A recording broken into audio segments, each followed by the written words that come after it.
Does your favorite YouTuber use too much Parmesan cheese for their recipes? Do you live in a place where you can't get any of it? Are you failing in life? Well, good, cause I've got just the solution for you.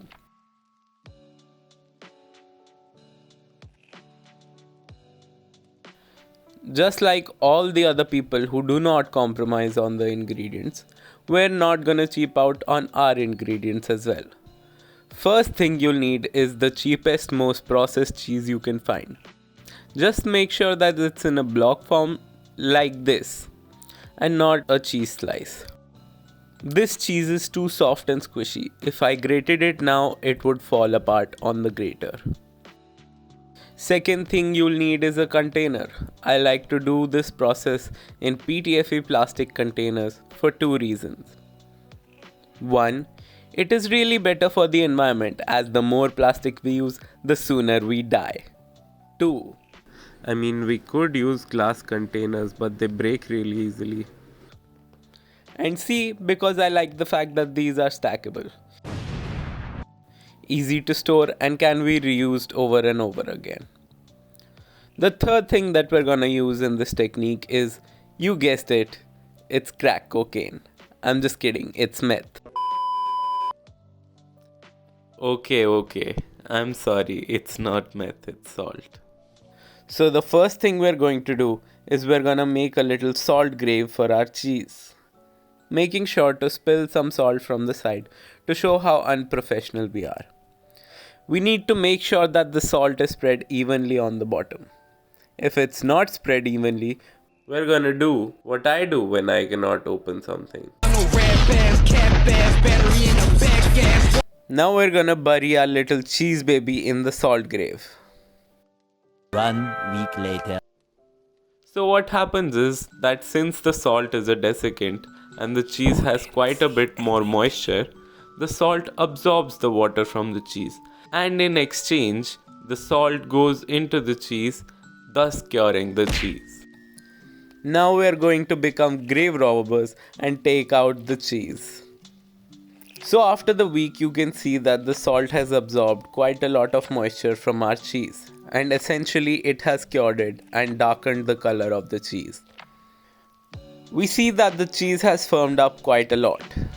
Now to draw out the excess salt in the cheese, we are going to put the cheese back into the container on top of the bed of salt and keep it for a few days.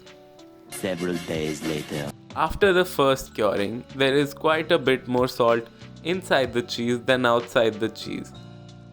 So to balance the amount of salt, the salt comes out of the cheese and gets deposited on the outside surface of the cheese.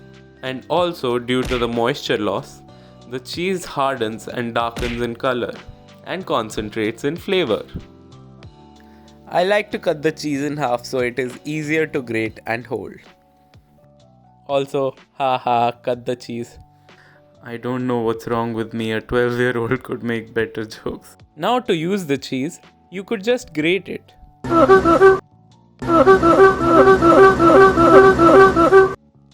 See, if I were smarter, I would have just put the container down earlier. You could use this grated cheese in anything you would with real Parmesan.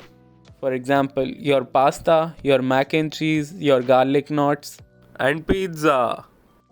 You can also use the shavings of this cheese, which are mostly used for salads. Now you might be wondering what to do with all this salt.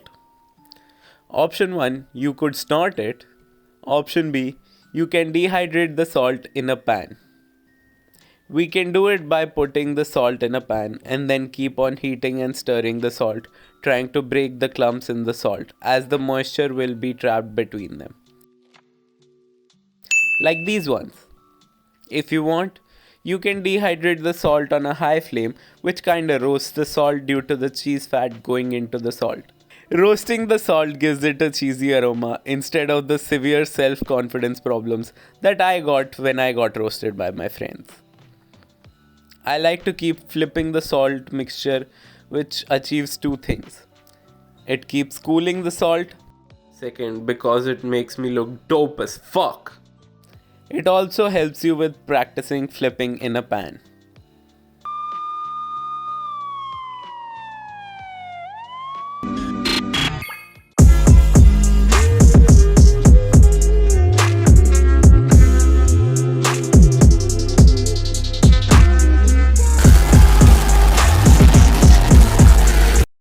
Now that the salt is ready, you can use it like regular salt since it is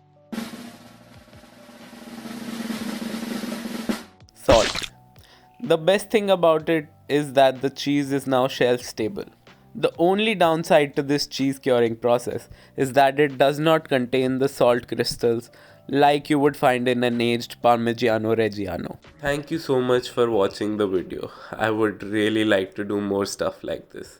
If you like the video, please consider supporting the channel as it will help me do a lot more cool shit like this. Bye bye.